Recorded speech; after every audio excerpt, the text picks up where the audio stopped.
Good morning students. आज हम पढ़ेंगे नीति निर्देशक तत्व का संविधान में व्यवस्था।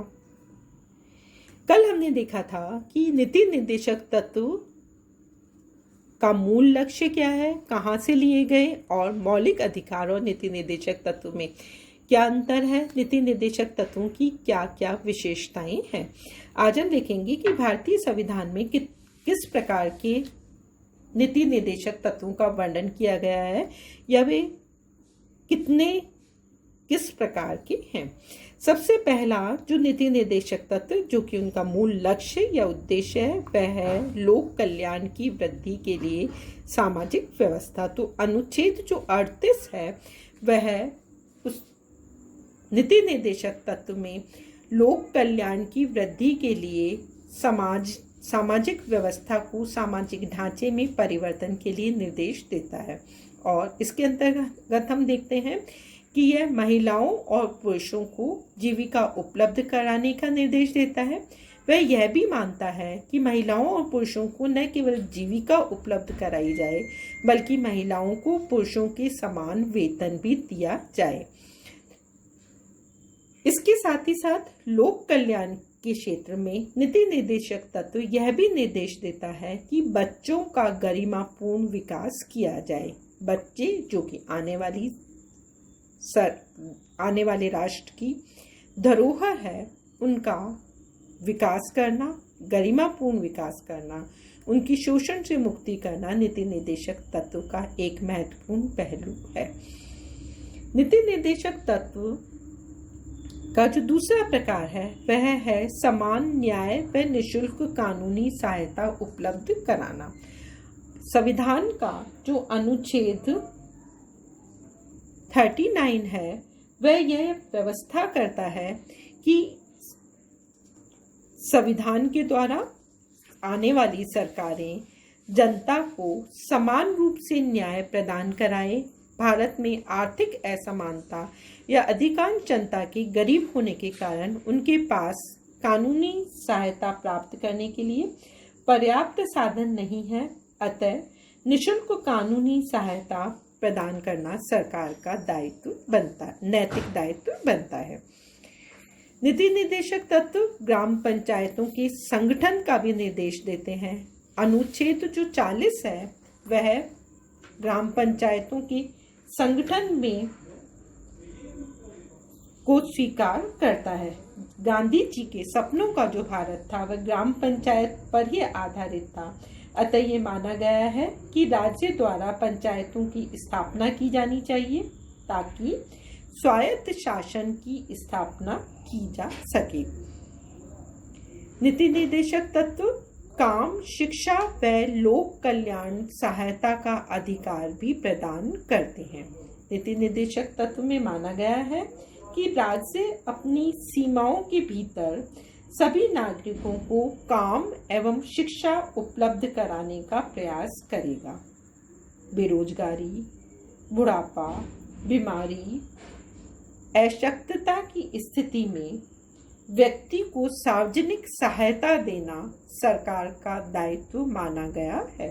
तो इस प्रकार से हम देखते हैं कि अनुच्छेद 41 लोक कल्याण के लिए निर्देश देता है। ठीक इसी प्रकार से हम देखते हैं कि जो अनुच्छेद 42 है वह प्रसूति सहायता का प्रबंध करता है। संविधान निर्माती संस्था इस बात को भली भांति जानती थी कि तत्कालीन सरकार के पास इतने आर्थिक संसाधन नहीं थे। अतः न्यायसंगत एवं मानवोचित बनाने के लिए प्रसूति सहायता का प्रबंध करना सरकार का दायित्व माना गया, जो कि समय तथा संसाधनों के द्वारा सरकार आने वाले समय में करेगी। इसके साथ ही साथ श्रमजीवियों के लिए न्यूनतम मजदूरी निर्धारित करना भी नीति निर्देशक तत्व में है। अनुच्छेद जो 43 है वह मानता है कि श्रमजीवियों के लिए न्यूनतम मजदूरी की व्यवस्था करना राज्य का दायित्व है। शिष्ट जीवन स्तर व अवकाश के लिए काम की परिस्थितियां, सामाजिक तथा सांस्कृतिक अवसर प्रदान करने का सरकार प्रयास करेगी इसके साथ ही साथ गांधी जी के सपनों के अनुसार कुटीर उद्योग धंधों को बढ़ाने का भी प्रयास किया जाएगा। नीति निर्देशक तत्व का अनुच्छेद जो 43 है वह उद्योगों के प्रबंध में मजदूरों की भागीदारी की भी व्यवस्था करता है, अर्थात राज्य उद्योगों के प्रबंध में मजदूरों की भागीदारी का कदम उठाया जाएगा। इसके साथ ही समान सिविल संहिता अनुच्छेद 44 के द्वारा जाति, भाषा, धर्म, लिंग से ऊपर उठकर सभी लोगों को एक समान सिविल संहिता प्रदान करने का प्रयास करेगा। इनके अतिरिक्त बच्चों के लिए अनिवार्य व निःशुल्क शिक्षा की व्यवस्था अनुच्छेद 45 के द्वारा की गई है। संविधान के लागू होने के 10 वर्ष के अंदर राज्य 14 वर्ष तक की आयु के बच्चों को निःशुल्क व अनिवार्य शिक्षा की व्यवस्था करेगा। इसके साथ ही साथ में भारत के अंदर सामाजिक असमानता होने के कारण कुछ वर्ग अत्यधिक पिछड़े हुए थे, अतः अनुच्छेद 46 के द्वारा अनुसूचित जातियों व जनजातियों तथा अन्य पिछड़े वर्गों के हितों के लिए सामाजिक न्याय के लिए प्रयास करना राज्य का दायित्व माना गया है। और इन सब के साथ ही साथ हम देखते हैं कि जीवन स्तर को ऊंचा उठाना भी राज्य का कर्तव्य माना गया है। राज्य जन स्वास्थ्य के लिए प्रयास करेगा, मादक पदार्थ, मादक पेय तथा हानिकारक औषधियों के निषेध की व्यवस्था भी करेगा। इसके साथ ही पशुओं की नस्ल सुधारने, दुधारू पशु व गायों की सुरक्षा का दायित्व भी अनुच्छेद 48 के द्वारा संविधान के नीति निर्देशक तत्व में रखा गया है। और इनके साथ ही जन स्वास्थ्य की सुरक्षा करना भी राज्य का कर्तव्य माना गया है। इनके साथ ही हम देखते हैं कि नीति निर्देशक तत्व में इनके साथ ही साथ में पर्यावरण संरक्षण, जो कि आज की विश्व की एक मुख्य समस्या बनाया गया है, पाया जा रहा है।